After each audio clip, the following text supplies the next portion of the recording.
La situación que se sigue viviendo en los Altos de Chiapas y no le quieren dar solución, pues sigue cada vez creciendo y complicándose. Paramilitares y grupos delictivos acechan a estos indígenas tzotziles allá en esta parte de los Altos de Chiapas y obviamente ustedes saben que está relacionado con el Tren Maya y el corredor transísmico, aunque ustedes no lo crean, es un punto estratégico para abrir una zona industrial para estos lacras, para estos delincuentes que no tienen vergüenza. Gabriel Lunes y su hijo Pedro, dos indígenas tzotziles desplazados de su comunidad en Chiapas, salieron una noche de su refugio en lo alto de la montaña entre las matas de café sin linternas y en silencio para no alertar a los francotiradores. Hacía más de un año que vivían escondidos en un campamento instalado en un pequeño llano, detrás de las barrancas a 1 kilómetro de su poblado, Cocó, que se había convertido en un territorio de tiroteos diarios. Las balas cruzaban justo a la altura de la cocina de la familia de Gabriel Lunes. Las primeras versiones oficiales atribuyen este conflicto por la lucha de un predio de 60 hectáreas entre habitantes de dos comunidades. Pero los actores entrevistados dicen que el motivo es el rearme de los grupos paramilitares que nacieron en los 90 bajo el amparo de las autoridades después del levantamiento zapatista. Durante la habitual conferencia de prensa del llamado presidente López Obrador, ¿verdad? Ay, ya saben quién. Y el subsecretario de Derechos Humanos Alejandro Encinas, el Santa Cruz Región 4, refrendó esta versión. Hay presencia de grupos paramilitares y de una gran capacidad de fuego.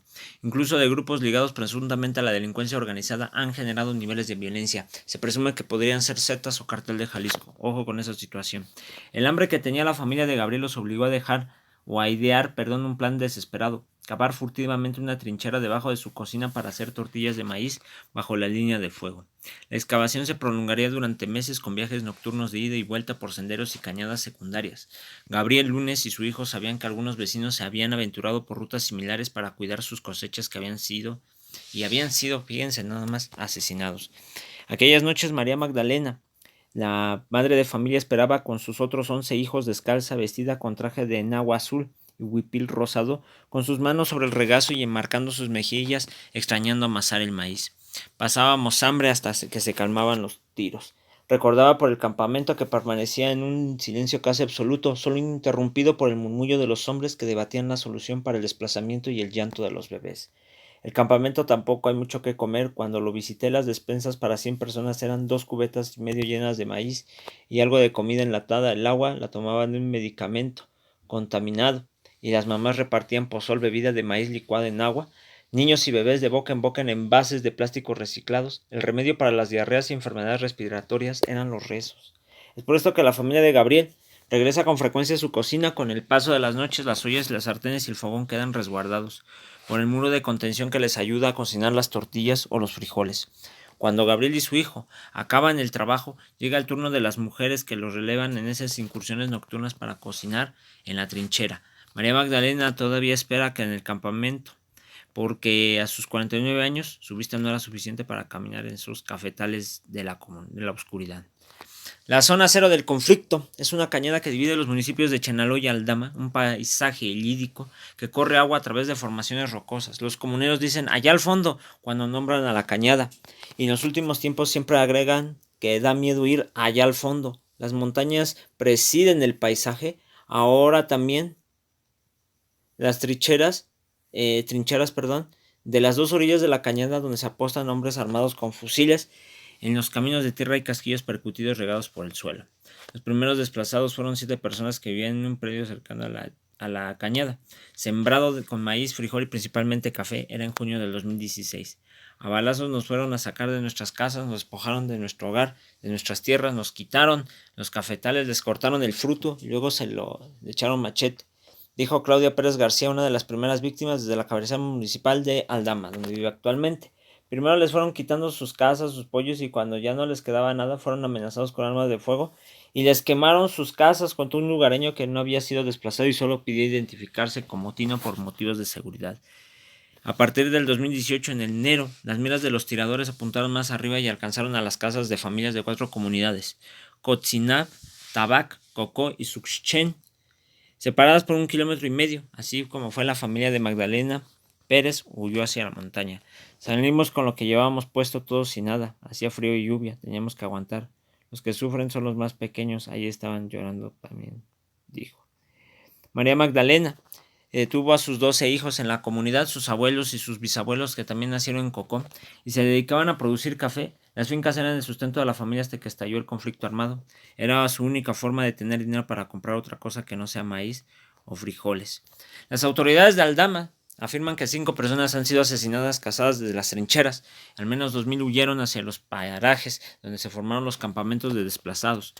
El periódico La Publicación Horizontal contactó vía telefónica al alcalde de Chenaló, Abraham Cruz Gómez, pero pidió realizar la entrevista en otra ocasión.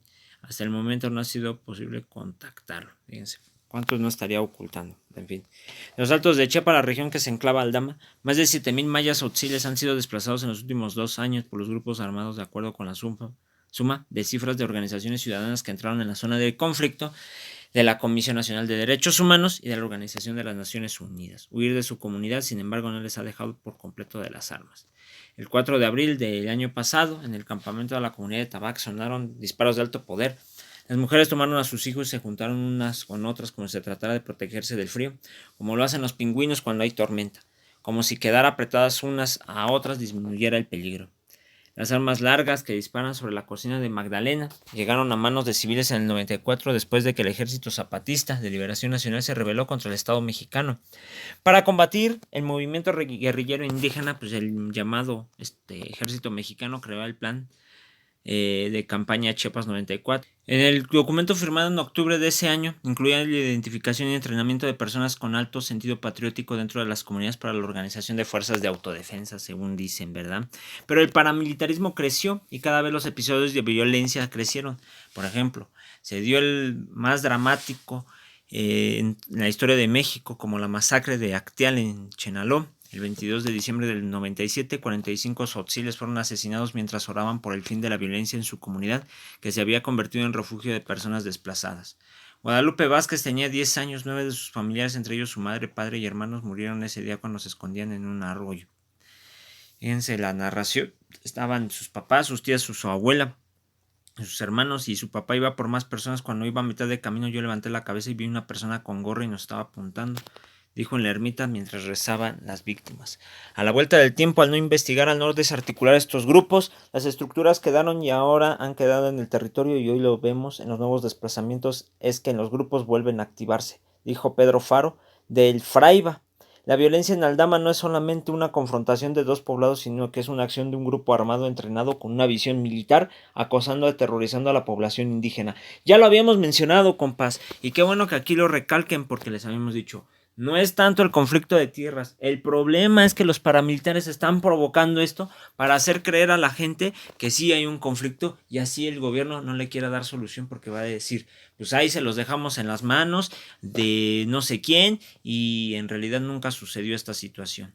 A 22 años de esta masacre en Acteal, en los Altos de Chiapas, miles de personas huyen a campamentos de desplazados y siguen escondiendo en los arroyos cuando escuchan las balas. El 23 de enero del 2019, en las montañas de Aldama circulaba un convoy integrado por elementos del Ejército y de la Secretaría de Seguridad Pública, porque el ayuntamiento del municipio había pedido presencia de las fuerzas del orden. El convoy lo completaban vehículos donde viajaban autoridades tradicionales y decenas de pobladores de Aldama. Cuando el contingente pasaba por los lugares indicados, como focos rojos, las personas se ponían en alerta y se escuchaban tenues conversaciones en tzotzil en las radios. Los mandos militares vieron los estragos de los disparos en las casas, pasaron frente a una escuela donde no había clases hace 8 meses porque los maestros dejaron de ir y finalmente llegaron a un punto crítico, un conjunto de 3 casas de concreto de la comunidad de Cocó, con ventanas y paredes destruidas por los tiroteos. A unos 15 metros estaba la cocina trinchera de María Magdalena en su casa de tablas y lámina. Las viviendas destruidas fueron ocupadas por estos policías que recibían la visita de los militares cada día, barrieron los vidrios y escombros, instalaron sus servicios básicos y acondicionaron las trincheras que los lugareños usaban para combatir a sus vecinos de Santa Marta. Por esa tarde decenas de personas salieron de parajes de la montaña y comenzó a tomar la vida de nuevo.